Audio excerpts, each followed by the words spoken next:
We're focusing today on community-based partnership work, which is indeed a critical approach to producing knowledge given the current political climate of our nation's history. Uh, Now, what we're going to do is to juxtapose this work in relation to the traditional way in which we have produced knowledge through research in the US and most Western nations. That model, especially in policy and practice in education and social sciences, has historically privileged the research priorities of individual investigators. And the approach has relied on a rather linear or sequential way of producing knowledge that begins with basic research on problem identification, proceeds to development and then testing of an innovation, ending with dissemination and promotion of broad use of the knowledge. Methodology, of course, has played a major role in the traditional infrastructure of knowledge production, and we have seen that as we hear about the different funding agencies that are being transformed as we speak. And as we know, for example, the US Department of Education conflated for the last 2 decades research methods with science by sanctioning experimental approaches and methods, specifically RCTs, as the preferred approach to program and intervention innovations. This is largely an expert-driven approach to knowledge production, in which the goal is to yield unbiased estimates of impact of programs and interventions. This traditional approach aligned with Merton's view of science that is guided by the norm of, quote, organized skepticism, in which accepted truths or premises are subjected to detached scrutiny. Fortunately, so-called relational models of knowledge production have been advanced in educational research, in part due to certain reports of great prominence by the National Academy of Education and the National Research Council about 20 years ago. Relational models emphasize the participation of non-researchers in framing problems, posing questions, and evaluating the impact of projects. And the logic of these models is framed as a two-way street between researchers and key stakeholders in the improvement of practice. These approaches are grounded in a distinctive set of principles, and they rely on a multiple range of methods. Now, your work on community-based design research is centrally located in this tradition. And I would like to start by asking the following question to Megan to get us started. What has been critically important about your research partnership work? I'm gonna start by answering this question that hopefully will model what I think we think. So I first want to just set the stage that everything we're going to talk about today is part of a long-term relationship and partnership work. And while I've set this up as boxes, it's not really how this works, right? It is long-term partnerships and community. But here's what I'm going to do. To really answer your question, I'm going to tell you a story. So a long time ago, Great Fire started. This story called Hummingbird and the Great Fire. And Great Fire broke out into the forest, and all the people that lived in the forest ended up running to a river as they watched their home burn. And the fire burned, and it burned. I'm going to tell you the shorter version, or else I'll do this for half an hour. And all the people were in the forest. Bear was there, deer was there, waboos was there. Everyone was in the river watching their home burn. And they were feeling deep grief because they're home with a fire and they didn't know what to do. And they were like that for a while in their grief together in the river. And then people started to ask, wait, who started this fire? And Bear looked at Deer and said, Deer, did you start this fire? And Deer looked at Rabbit and said, Rabbit, did you start this fire? And it started to go like that. And the grief started to mix with rage. Well, the beetle continued while the fire was going in the river trying to figure out who started it. And they're yelling at each other, causing more grief and rage. And then, woof, maybe it was Coyote, out of the corner of their eyes, sees Hummingbird come and pick up one drop of water from that river and fly straight back into the fire. And Coyote says, oh my God, Hummingbird just blew into the fire. And Coyote's really sad at first because Hummingbird flew into the fire. She's not going to make it. And Coyote is there. Hummingbird comes out of the fire, grabs another drop of water, flies right back into the fire. Coyote's like, what is Hummingbird doing? Are you guys seeing this? Bear, check this out. Hummingbird is coming and taking a drop of water and flying into the fire. So Hummingbird keeps doing this. And all the people start to watch and think, what is she doing? One drop of water is not going to do anything. This is not going to solve our problem. And then at some point, they start saying, as Hummingbird comes and flies and picks up her drop of water, Hummingbird, what are you doing? You're too small. One drop of water is not going to make a difference. You're wasting your time. They start really heckling her. I think we call this cancel culture, right? She keeps going. And eventually, Hummingbird picks up the drop of water just as Zoe says, Hummingbird, stop it. You're wasting your time. What do you think you're doing? And she says, I'm doing what I can. What are you doing? And the story goes, the creator was watching her, recognizing that she was living by what we call, or what I've been taught as the Noma Mausoleum, which is our responsibility to continue to live a good life and to bring a good life forward for our peoples.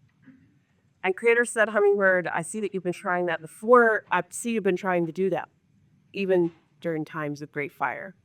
And I give you a gift of fastest wings. Some people think eagles or falcons or the big Fersi birds are the fastest flyers. And at least the way I was taught in this story is that Hummingbird is actually the fastest flyer. And that is what creator gifted her with because she was living in the right way. And they say in way, at least sometimes when I've been taught this story, that when Hummingbird is hovering there, like she's the only one who can do, she's able to see into the next world beyond the fires.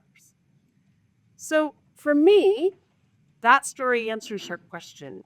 And that story grounds us in our work because I think what is important is about projects, not that we've necessarily produced the best research, but I think through the processes of community engaged work, we've all helped each other do what we can for the fires that are around us, but also invite us in to see the next worlds beyond the fires.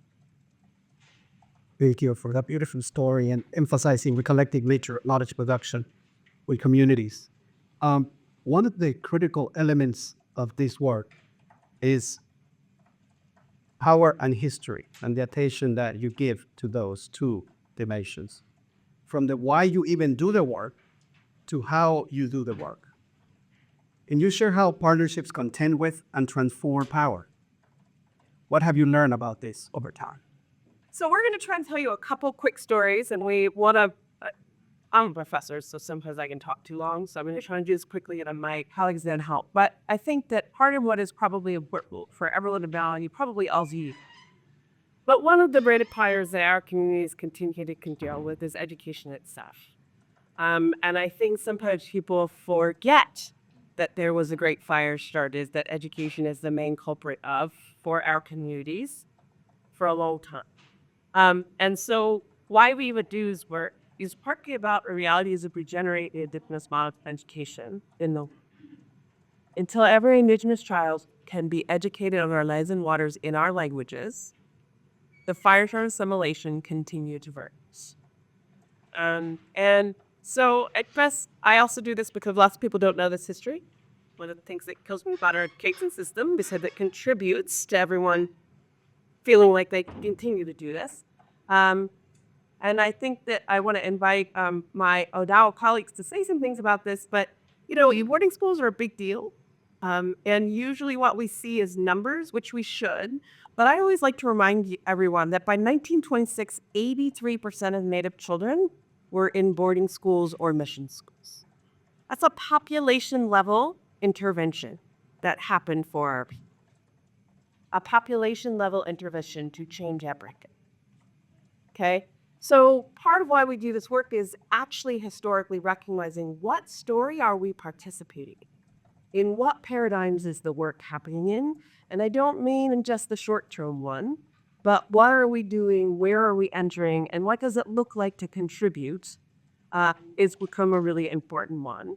And as you want to say some things around what this has meant specifically, potentially in your community, I will, but I'll ask her first if you want to say anything about boarding school in our music. There we go. Well, for me personally, many people in my family went to Indian school, and they never went willingly. These were forced assimilation processes, and I'm not sure that you could even call them assimilation processes. But they were bad. Um, I was raised a big schooler. I hated teachers. I hated the education system. I'm not sure how I got where I was, but I knew that I had to be better.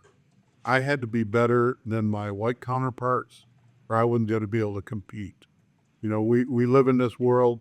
I can be as Indian as I want, but you can't make a living being an Indian. You know, you can go and hunt and fish and you can get food, but you can't survive in a capitalist society as an Indian. You got to live in two worlds. And to live in two worlds, you got to compete. So I competed. I made sure that I was good at everything that I ever did. And that's how I got where I was. But it wasn't because of the education system. It was in spite of the education system. And, you know, there are so many things that I didn't have in my family and my circle of society that many of you had. I never told my daughter I loved her. And I hear people say it so flippantly, I love you, I love you, I love you. They took that away from me. They took that out of my family. They took it away from my grandmother. They took it away from my dad. They took it away from my aunts and my uncles. And they made me distrust the American education system. Or it hurt. It hurt bad. I don't know all the impact, but I do know that. They took away 3 words. I love you. Spread. Oh, a story that I want to share about this is we talk about the work that we do today. And Fred can help me here if I get any of it wrong. But one of our elder Odawa in our community was a survivor of this boarding school that closed in 1983, the year I was born. I believe it was the longest running boarding school in the nation. She was put into this boarding school because her mother had passed, is what she has told me, and they didn't allow Indian children to live with their fathers without women in the house. She grew to be and still is a powerful leader in our community. She advocated for fishing rights. She's a master quill artist, and she's one of the people that asked Fred and others to revitalize the ways we travel on our waterways. And we'll be sharing about our Viman work with you today. And so I always think about that when we shared this slide as it relates to power in history and futures, and what our people have done in spite of what boarding schools have taken away, and what this woman had done for us specifically, in advocating for and demanding that we continue to live Indigenous lifeways on these lands where she had been separated from her family. Yeah, and I just want to ask Jasmine if you want to add to this. And I guess part of what I hope you're hearing in this response is we have to take power in history in its lived sense deeply seriously and make space to hold it in human ways. And so for me, part of what it means is, can we create space where I love you, like people say, this feels like 11's fix. I get to learn how to do things differently. And I just want to honor Jasmine, that you may have some things to say that are also how boarding school, but other things besides boarding school also created mass shifts. And most people, termination and relocation was another era of total educational shift for us. So if you weren't on reservations going to boarding school, by the 50s and 60s, we had as much as 70% of our population moved from reservations to urban centers and put into large urban school districts that had nothing for us. I don't know if you want to add anything about what this has meant for you. I think maybe one of the impacts my family is that my mom was the first in 4 generations, she says, to raise her own children.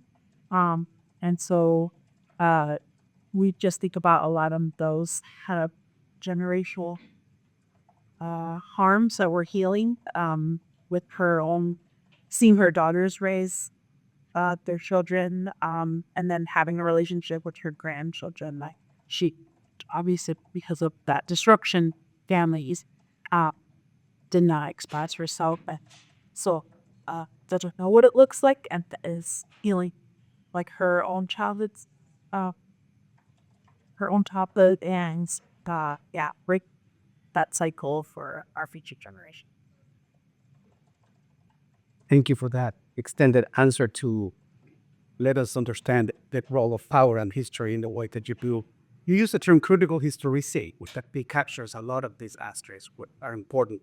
And what stuck with me is the emphasis on lived experience and felt experiences. And I think I just wanted to mention those again because those are really critical dimensions of the work that you do. A few years ago, you wrote a paper, Megan, in which you addressed this idea of consequentiality.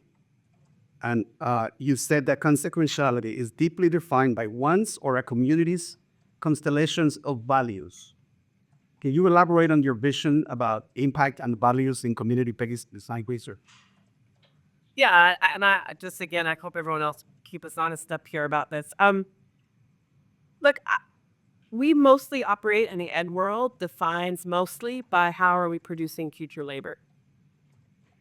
I haven't heard anyone concerned about labor as the core. Now, as I said, we have to make livings. That's true. And so there are ways to do that. But I think for me, what has been really important, and we haven't got to it, where, well, we co-design a Southern community doesn't want our kids to do well in school systems that they are. They don't want them totalized. They don't want them view everything. It's a lot of what we've done is say, like, what is core that is most important, and then how do we actually generatively navigate the multiple lived demands? And I say people, it's not, I'm science nerd. I really love science. I read it all the time. The problem is its claim to totalizing truth. And for us, a lot of what we do is produce and try to develop learning environments where we get to continue our ways, our values, the ways in which we want our young people to continue. But we also do some minded science, Western science. We also do lots of other things that helps prepare young people to navigate systems that Fred is talking about. And I guess partly what I wanted to say about this is that we often set the as antagonistic, and they often are. But I think over time we've refused that as a necessity in how you design and what lasts. Because, as you just heard from folks, we're all living them, right? We're all finding ways through multiple worlds and multiple demands. And so I think that this getting serious about what it means to hold and honor the consequentiality of communities, of families, as having rightful place in deciding what happens to our own children is a serious thing that we don't really do, right? And I think for community-based design, when I was a graduate student, I was learning about design research, I sort of fell in love because I could see it as a kind of dream space. I realized I'm like, oh wait, it's only like degree applicants that get to decide what our kids learn.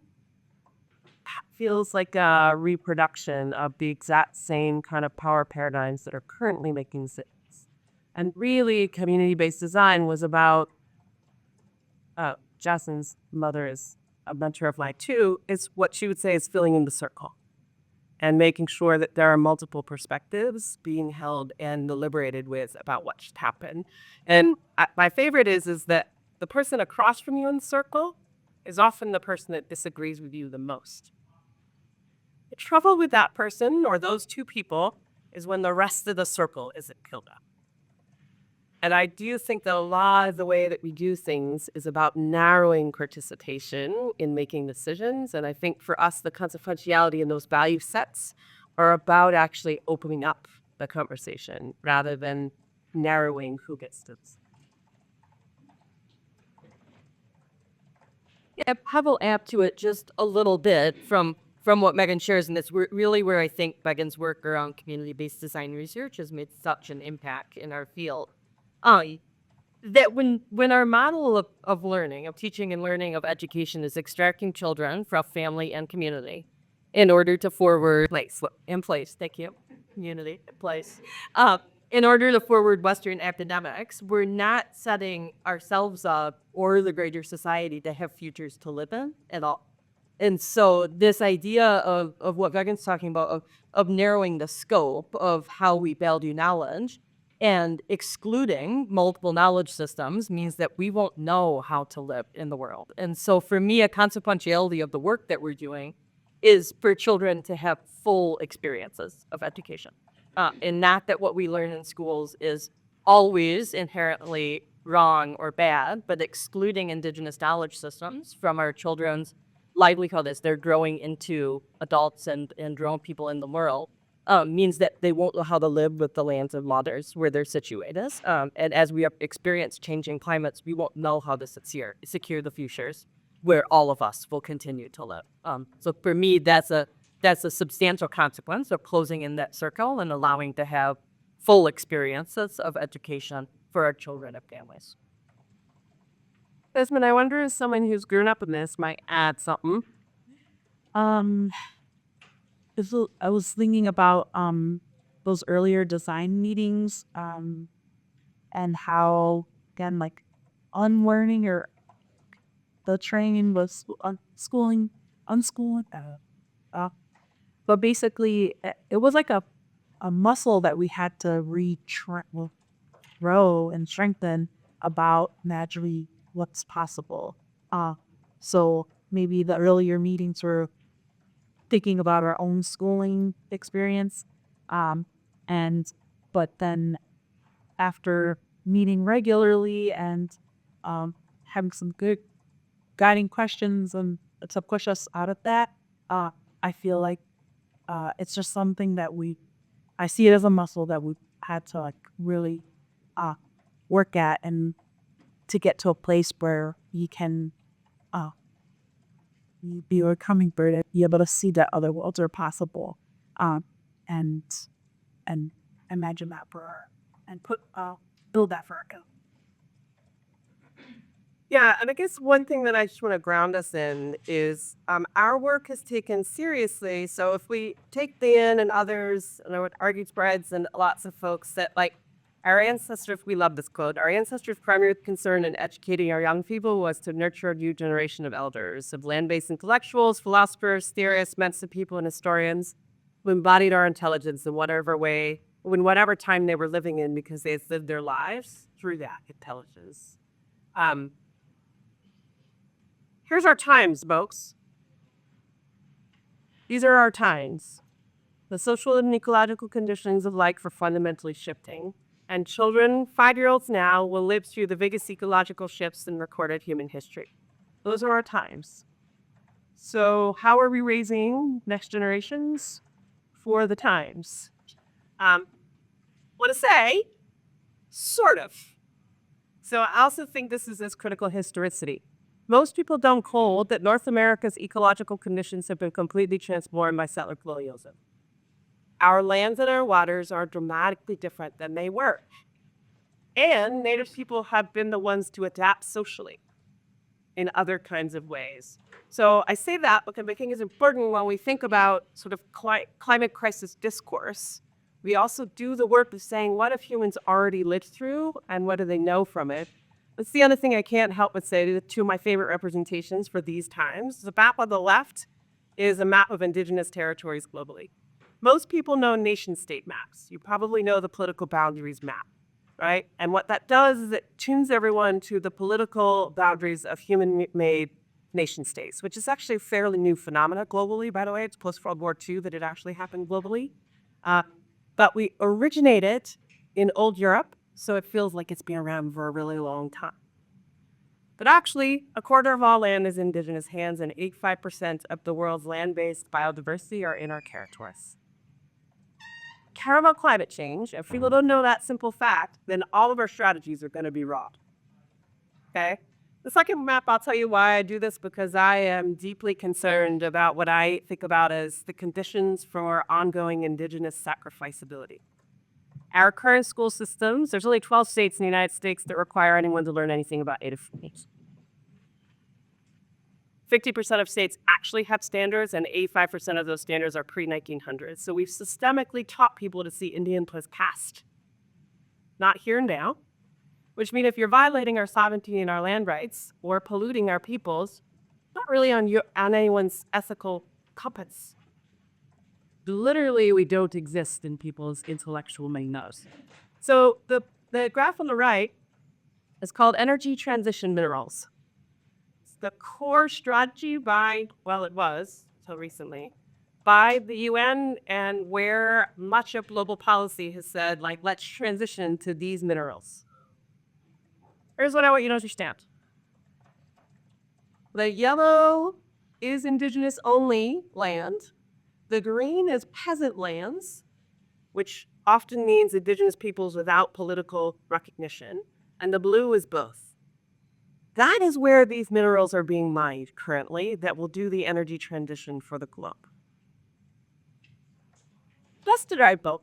For those of us who drive EV cars, lithium, that makes it possible. 84% of lithium is coming from indigenous territories. And Southern California is in big trouble about this. I'm sure you all know that. My point about this is that if you don't actually understand it, general publics are not educated about this, lithium cars sound like a great idea. Or maybe they did. I had to reason. New layers of understanding political consequences. But our point is that when we design learning spaces, and I want to be clear about this, we go all the way from the lived experience of boarding school and the taking of I love yous from our communities to recognizing that we have to anticipate and see what is also needed to prepare our young people for future stuff. And I think that we do this a lot in our work. Thank you, Megan. I think the argument is compelling to bring forth consequentiality to the work that you are producing here that is not in the remote past, but that it has major consequences, present and future. I appreciate that, especially with the evidence behind it. Before I forget, every person, when you checked in, received a card. And those cards you can use to write questions for the aware of guests. So make sure that you keep track of any points that you want to follow up as you get to the Q&A section of this event. So everybody has mentioned co-design in one way or another throughout the last few responses. So I wanted to talk about this in more detail. This is obviously a central feature of your partnership work. What is important about co-design and what is challenging about it? Are there specificities for why co-design matters in and with indigenous communities? Anyone?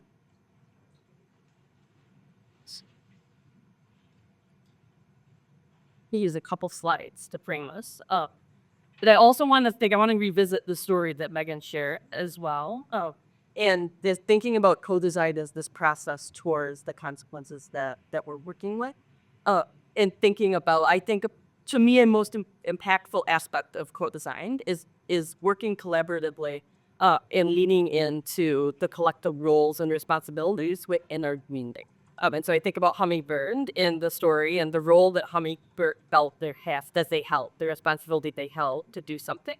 And that's, to me, an essence of community co-design and how we engage it within ICU spaces. And so you can see here that we've been engaging co-design through our Indigenous STEAM project for a number of years across a number of communities and working to design the learning environments that we've been sharing around. Skip that slide. I think I'll use this as an example of how iSTEAM within a co-design model is working to engage seasonal experiences, land-based learning, and grappling with the climate change within the Great Lakes specifically and globally. And we've been doing that one way is through sugar bush practices within LTBB and Chicago, and we'll talk a bit about this.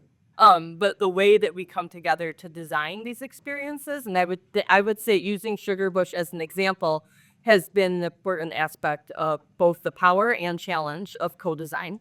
and what it means to design learning environments when the ecologies around us are changing, and how we need collective voice in decision making to determine the best steps forward. And we lived this last winter, I suppose, last spring, which we didn't have winter in the Great Lakes, and had to decide what is it that we'll do around sugar bush when the trees haven't had time to rest. And yet, Sugar bush is so if you all have ever had maple syrup, that's ours. Just so you know, should say thank you to Anshname Biko. But we have been making maple syrup for generations, and sugar bush is when we tap maple trees, sugar maples in particular. in last spring we didn't tap, and I think Fred is, in my understanding, the first time I know that we've not made sugar at Bon Too long. And we did not tap sugar maples, which are the native maples here in Chicago. So in Chicago, we did not tap our native trees. We did tap what is called Norway maples and boxwood and box elders. Those are actually introduced maple species that are responding to climate change differently than our native trees. So that is what we did, and we did that in part because the Chicago community hasn't had the stability of sugar bush for many generations. And so community felt like it was really important to continue to give our young people that access to those practices because we had to tap them the same way. But we also decided not to tap our makeys that were in dress. And we decided, and I think Chicago did too, to feast with the trees and maintain that relationship. One of our elders said that if we want our maples to stay, we need to spend time with them. And so that's what we did. And we also worked on carving traditional sugar troughs so that our young people and community would continue to know how to live the process. Part of why I wanted to pause on this slide and dig in a little bit is that's what co-design looks like for us. Those are hard decisions to make. And as folks that were, say, PIs on the grants or had those particular roles within the research project, didn't know what it is that we should do, right? And what it was that we should do wasn't the same across places, but it came from community, it came from guidance from elders, it came from spending time with trees to know what the best path forward was.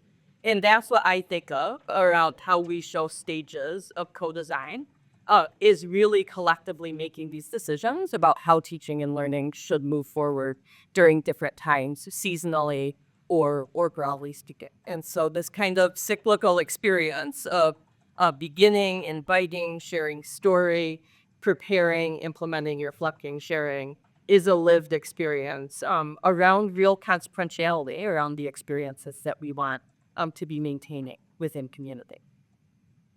Other folks want to share around how we think and live co-design. You just made me think about what the experience was like in Chicago, and that it's to the earlier point about like labor or extraction, and it was really important as we're building or rebuilding our relationship when Maple that our relationship is not fanny contingent on like what we can pay from Maple, and so still going and feasting and naming and feeling and spending time regularly during that time. That way the trees also don't see that or feel like we're creating. Echo was part of that. Right. Abby? I did. I think Fred's going to have lots to say about the next question, though. I don't care. What they described in the engineering fields and the educational fields and all other fields that we work in is the feedback loop. And we have always used the feedback loop. When something doesn't work the way you want it to, you do it a different way. And we just naturally do that. And they talked about feasting. What we're talking about is eating food for somebody else's spirit. So for the trees, we would eat food for the trees, and we would pray to the greats, the Yujendado, the spirit that gives, for a better year next year, and that we would get Surah.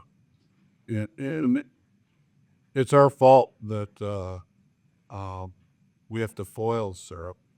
We originally, long ago, the syrup came out of the trees, like maple syrup, like you see now in the bottle. And we sat around and we ate it and we drank it, and that was all we did. We didn't have to do nothing else. They gave us everything we needed, and we sat around, we got fat, and we got lazy. I mean, you don't have to work, right? You just get the stuff out of the trees. And eventually, Begizzi come around. He's the one that looks over at the eagle, and he looked at what was happening to the people. We were teaching our kids anything. We weren't doing anything but just drinking this maple syrup right straight from the trees. And the Great Spirit said, well, we'll fix that. And he says, you're no longer going to be able to get syrup out of the trees. It's going to come out diluted. It's like water, and you're going to have to boil it. In the old days, you had to boil it with stones. You had to heat stones up and put it in birch bark baskets. So things became a lot more work for us. We use stories, like what they're doing with stories. They're teaching different parts of our philosophy and our way of living with stories. And I know there's people in education here that I read a paper 10 years ago or 15 years ago that somebody just figured out that storytelling is a real valid they teach. Oddly, and that's what we're doing here is bringing storytelling back into our children so that they learn old things the old way and maybe new things the old way. Maybe they learn something from science the old way, through storytelling. So I think it's really important to understand the feedback loop and storytelling. I want to add just to say that even if you understand knowledge production, because Alfredo asked us about that.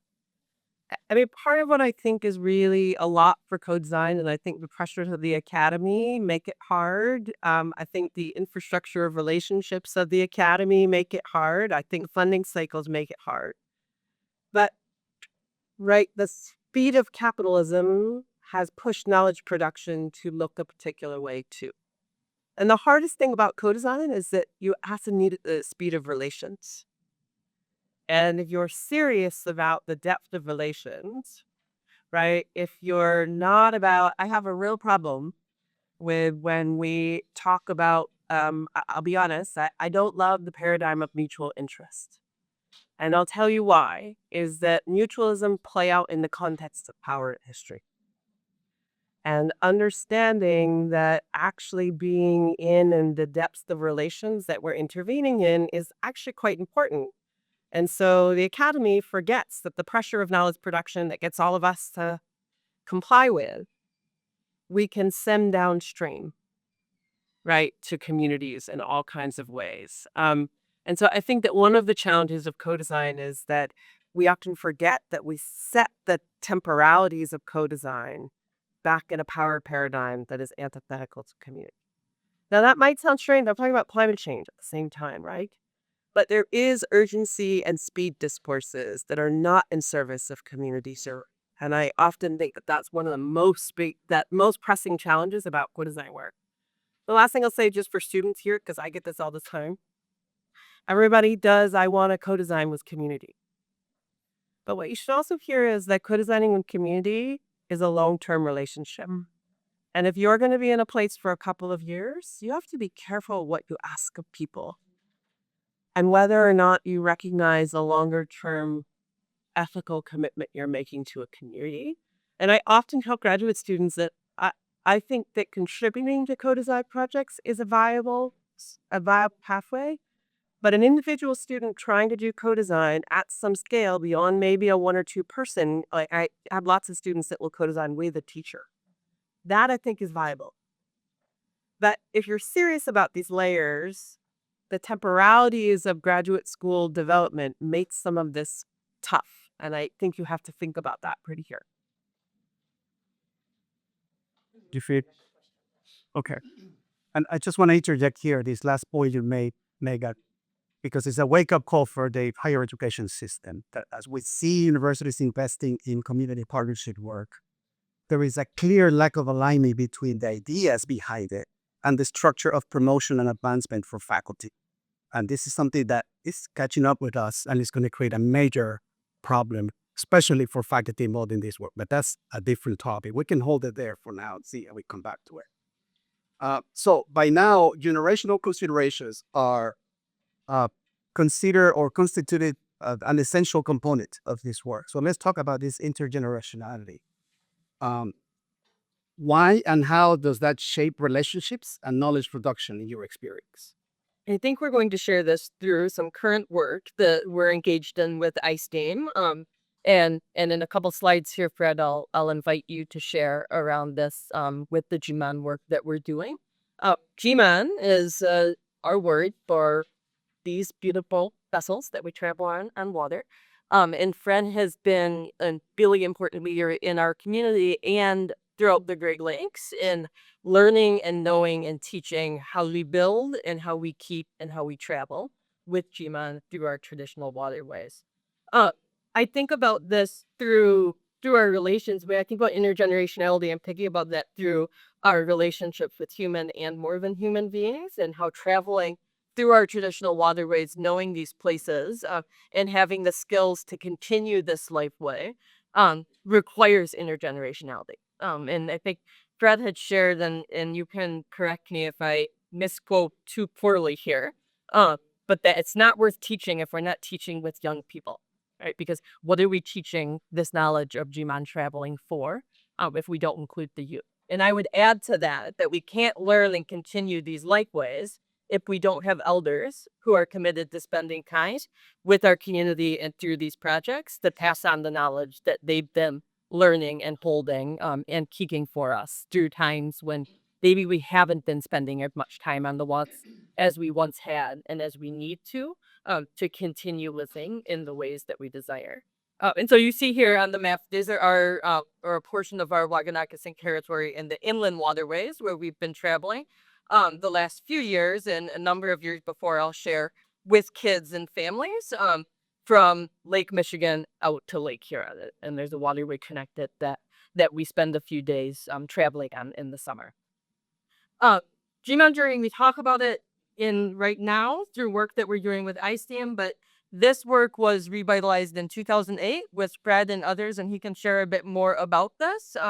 And it was from the elder that I referenced before and some others saying we need our kids to be on water and we need them to know how we travel. We need them to be able to have the experience to know what it was like a long time ago. And to do that, we needed to be on our waterways in our GMAN to have that experience that our ancestors did. And I think of that as needing that experience in those places in order to see the kind of future that we imagine. And so Megan talks about temporalities as it relates to co-design, and I think we think about it through these different layers of why temporalities are so important in the way that we design learning environments and the experiences that we want our kids to have. Can I organize someone? I just want to make something really visible, okay? Access to water is now a class issue, right? That and access to clean drinking water is also a class and race issue. And part of why we can talk about it this way, but there are reasons that our gorgeous waterways have restricted access now. And so I want you to heal the layers of what it needs to call forth this and to refuse how ongoing issues of race, of class, of capitalism have restructured what learning can look like, even on inland waterways that this refused. And for me, one of the things I think about in the work that we're doing with Fred in our communities around GMAN Journey is the importance of that particular practice in fostering experiences that help us to know how to live our life ways through complex ways. That GMAN is an important aspect of it. And through that, we have opportunities to revitalize our languages, other cultural practices like weaving, knowing our Indigenous knowledge systems, making ethical decisions, understanding trade and economics and food systems all come together across generations through the GMAN. And to do that right now and in these few years to come, we're really working on expanding who besides spread knows how to build and care for and travel with GMA. And I'll say, and I think we share it, feels like an urgency. This aspect of intergenerationality with this particular example feels really important to do right now. And I'll let Fred will be able to share more about that. I think I'll pause there. Maybe Megan, unless you want me to go through a couple. I Or I want to emphasize something here. So usually, what I hope everyone caught is, and there are many beautiful stories of Indigenous communities reclaiming our relationships to our waterways, and to our navigation and our trade routes. But part of what is important when you hear the story is to realize that the Gimon is not just a vessel. It is the thing that made all of our other lifeways, right, possible. And so when we regenerate these things, it makes other it's like hummingbird looking into the future, right? So it's that piece that I feel like is super important. And the thing I'll also say about this is I study it also changes actually how you view your relationship to land. For those folks that might understand things about language families, if you actually understand the history of North America, you should look at our waterways, not our land-based territories in that way, because our waterways will start to tell you all about how people move. And there's a way in which a move to land-based travel only as the view of understanding the world or air-based travel right now, right, really shifted things like introductions of trains, right? Those movements change people's geographies in ways that are consequential and help bring about fund change, right? So in some ways you can think about, it's not that we don't have stories of huge migrations and travels, but our travel systems also lived within ecological limits that created sustainable societies that we have also obliterated. And so these practices are quite important for us to relearn what it means to live within ecological limits. I think that part of what we're trying to show on this slide is the ways in which coming together through GMAN is also expanding our understanding of our local geographies, our relationships with plants, knowing our traditional stories, in order to be able to move forward in that way. Also, it's just really cool. That's also why we have all the Very cool. going through the locks and the river on the GMAN is pretty cool. I'll pass it to you, Fred, to add what we missed. This is dangerous because I could tell G-Man stories all day long. But so everybody say G-Man. G-Man. There guys back there didn't say it. G-Man. Okay. So the first thing people ask me is, how do you spell it? And I say G'-man. We use a Fiero double vowel system of, but if I tell you how to do that, then I have to explain how to pronounce the double vowel. G'-man is the easiest way to do it. And you saw a couple of Weewas G-mans. One was from a Hudson Bay Company picture, which is a whole story in itself. And saw a little one that one of the guys in our group built. And there, the Weewas G-man has birch bark on the outside. Well, you can't build a big Weewas G-man and turn it over to a bunch of kids and let them ram it up on the beach. When you paddle those, everybody gets out. They all get their feet wet. They lift it up and they carry it up onto the shore. They're fragile. We build them now. Everything on the inside is the same as the old days, but the outside we try to make them so that they're as close to indestructible as possible. We get destroyed. We found. And I try to make them so they don't tip over. Apparently a large group of kids can tip one over.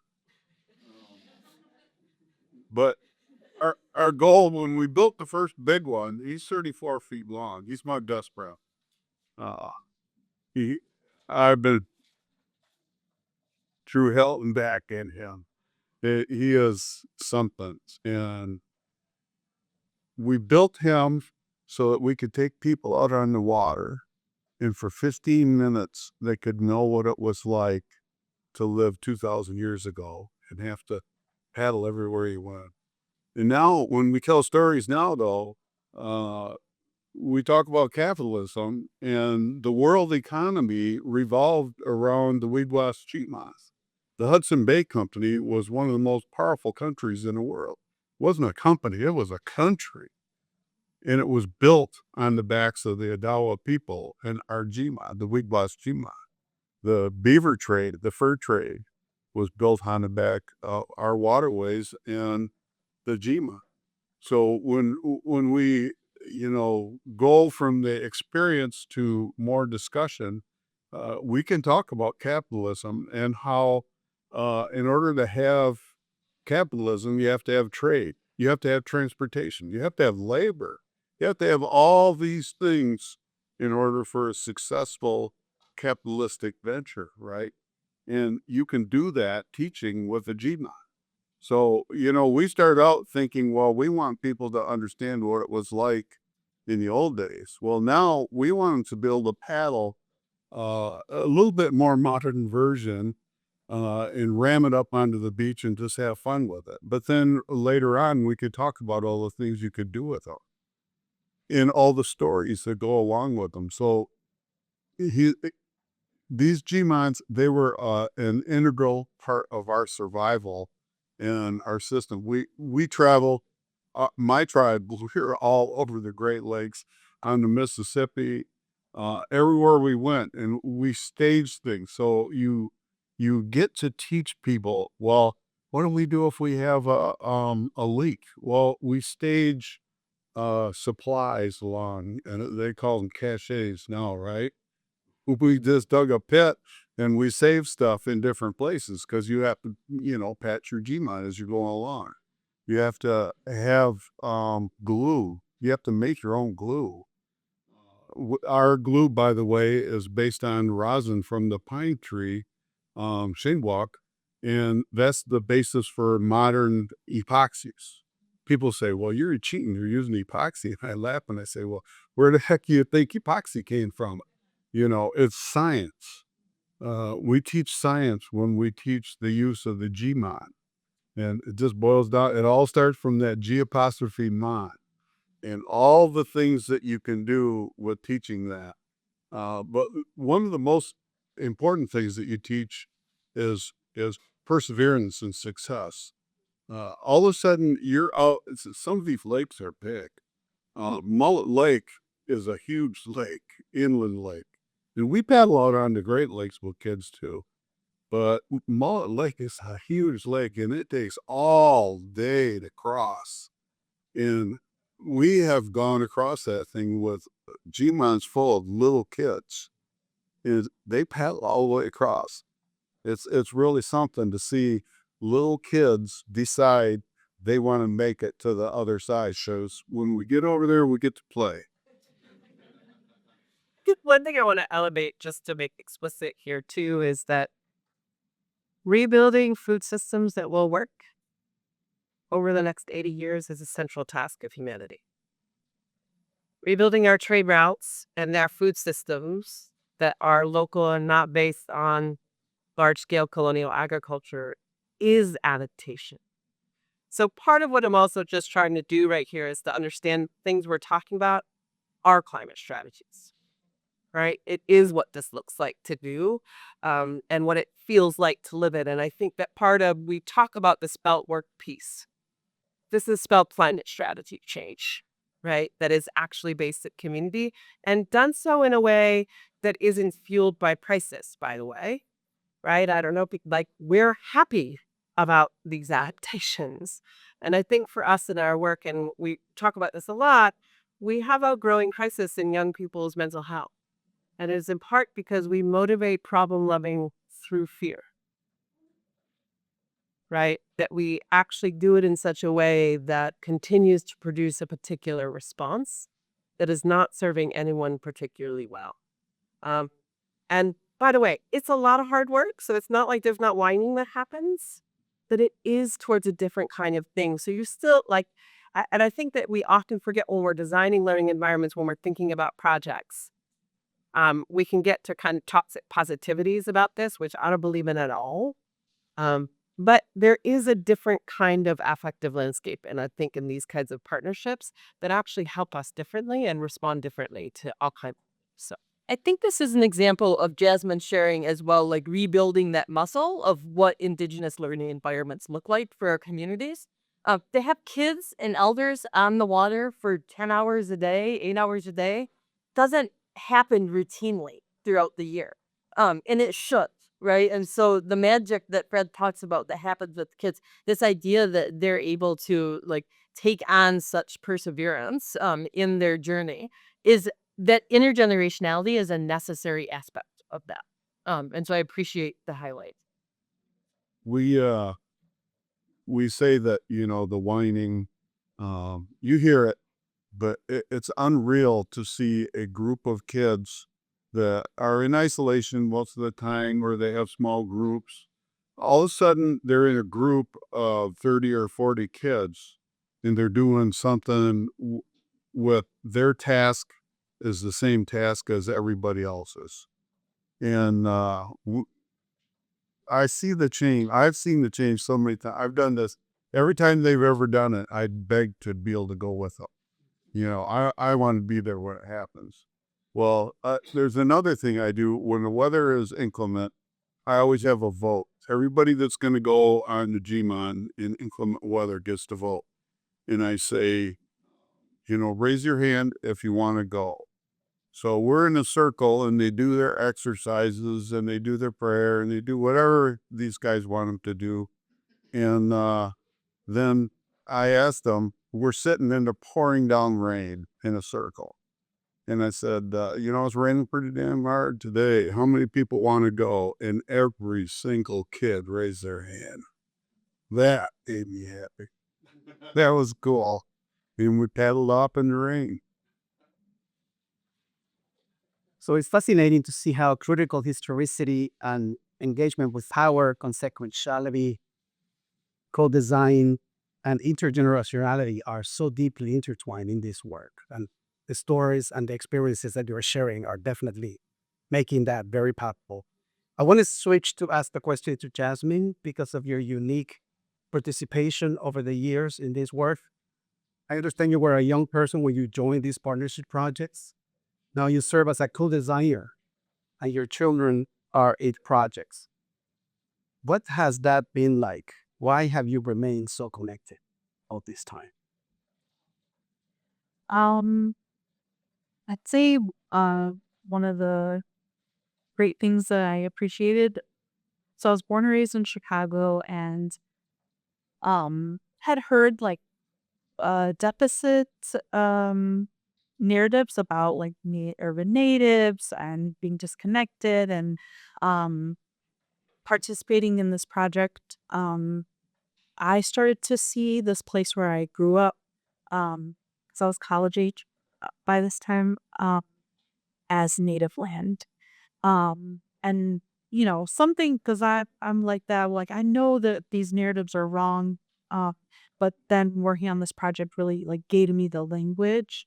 Um, and I remember one of the exercises we did was making a digital storytelling, and so then like visually I was able to like express what I was feeling, and my family's history of like actually like finding our way home despite all of this, and that we are home on our native lands. um and so with my children, like I really wanted them to feel that and hear that narrative from birth. And so participating in iSteam has helped with that. Also, mm, with that though is like your connection to not your more than human relatives, and um so the camps are ways to get to know their lands and seasonal level, um and with other native kids, because unfortunately they're the only in their schools throughout the year or the school year. So they get to have relationships with other Native youth, and they get to build these beautiful relationships with other Native adults, which I love seeing those as well. And think about my own relationships with Native adults and what that's opened up for me. And there's another little story about it that I like. So this past summer, my daughter told a story with Megan. Um, and I'm not sure if any. Well, anyway, she told a story. It was a story that she'd only heard once the year before, but she did such a beautiful job. And then we got into our groups and talked about like what are the messages that we're hearing. We like start and end every day with story. And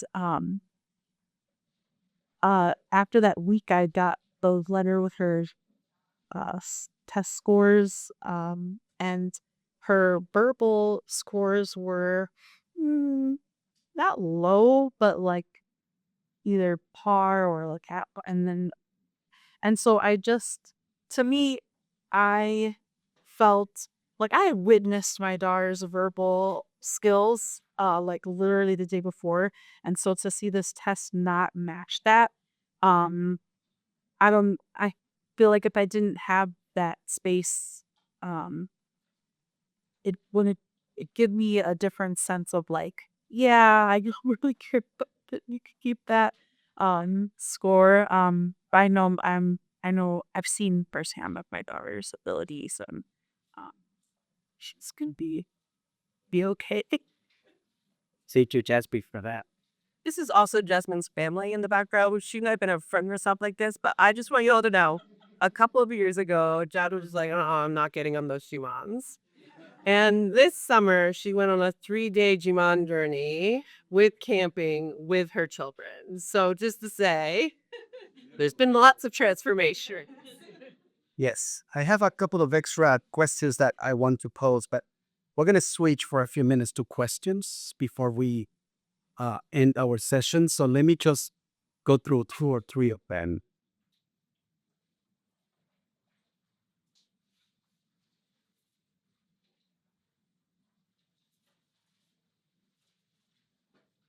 Can you talk about transborder, transnational relations in your work, given that Indigenous community transcend borders? Yeah, I love this question. So one of the things that's important to understand is that this is already a transnational project, right? If our center of gravity is Indigenous sovereignty, you're talking to 5 different sovereigns right now, right? Even though there's only 4 bodies up here. So I want to just hold that. Um, but I also think that this is a important question. There's a border between my homelands and Fred and Anna's that is hugely consequential now, but was imposed on us. And so I want to say that. I also think in Chicago, what's really important is to understand that um, Indigenous people are not so we have become a racialized minority, but we are not only that. There are Indigenous peoples of every race on every continent. And in Chicago, one of the things that is kind of beautiful is that I think that our community reflects lived transnationalism, right? It's not actually, it's held in our bodies in all kinds of ways. Jasmine didn't say this, but she's also Argentinian, right? And so I feel like I just want to say that again, that question comes from a place. How do we understand that? At the same time, I also want to recognize that there's layered ways to hold what this means. And there are lots of states that's getting quite complicated, right? So we can talk about Indigenous peoples from other continents who get racialized as they come here. And our primary discourse in the United States is race, which I would argue is a colonial construction in order to justify global scale coloniality. And part of what we need to understand when we talk about this is the deep histories, right? Is that the different ways in which we create social categories is an intellectual tool. It's a conceptual tool. It has a history and a purpose. And so for us, I think we're always thinking about how do we hold that and not keep those terms as settled, but also recognize that they're operating in powerful ways in the world. So that was my long way of saying, like, we have Indigenous peoples from lots of different places, right, whose home territory is but who are living in Chicago. And many of our young people, we help them learn to see that and name it that way. And so I think that's probably what I'll say. Thank you. We also have, I forget the name of the treaty, the J Treaty. Yes. My old friend Victor Bach, Kishigo, he would go over to Canada and buy stuff, and he'd refuse to pay duty on it because of the J Treaty. We don't have to pay duty. We were given free access to the border. And there's a small group of natives down by Detroit that paddle across the river every year and trade just to keep the J Treaty relevant. And it's important for us to teach our children that we have this right, that that border doesn't exist for us. Although, you know, when the man grabs you and says, hey, or go to jail, I want to add just one thing to that Megan talked about earlier, and I think Brett is demonstrating now, is that when we look through the world through waterways, we see things differently. And if we think about nation-state borders, but look at it through a lens of the Great Lakes, or Megan and I were just in Hawaii, and they were talking about the nation of the Pacific. And if we look at nations and borders through relations with waters, it changes perspective on what the boundaries really are. Thank you. Another question. What have you learned that is only possible because of this partnership?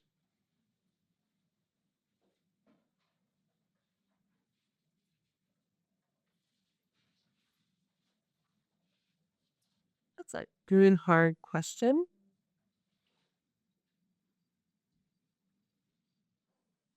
I learned to trust a small group of educators with our children.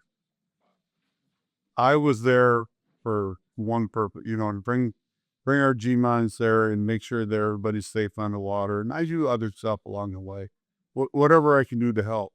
But I also watched with an eagle eye what these people were doing. And I trust them. They earned my trust. They didn't ask for it. They earned it. Like Rich. Okay. What are we doing on the faculty side in advising our institutions about the limitations of superimposing institutional time signatures by both systems and partnership commitment-based research opportunities? Can you repeat? Yes. What are we doing on the faculty side in advising our institutions about the limitations of superimposing institutional time signatures on partnership community-based research opportunities?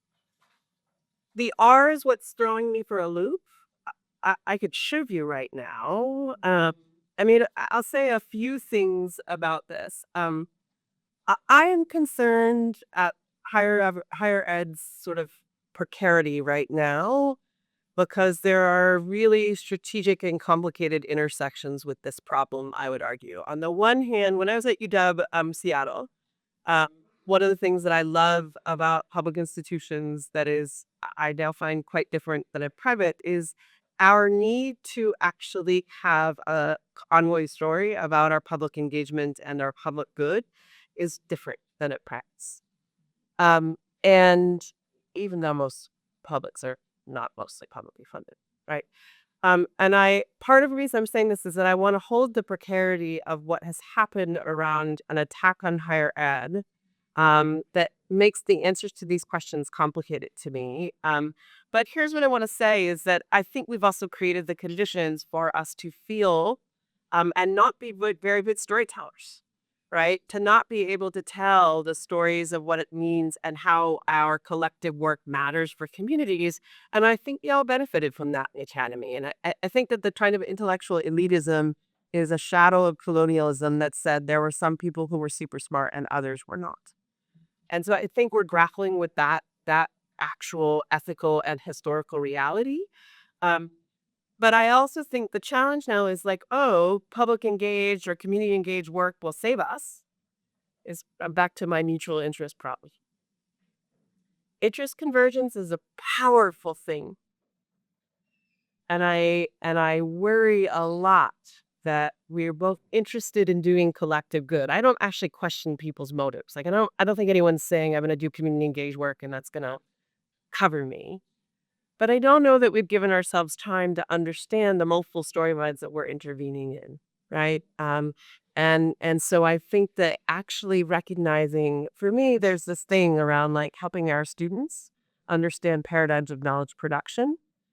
I'll go on record. My current dean will be mad at me for saying this because he's correcting this. But I'm in a school of ed that didn't have a historian or a philosopher of ed. At UW, every PhD student had to take a 2-part constant sequence on the history of knowledge production so that students knew what they were participating in.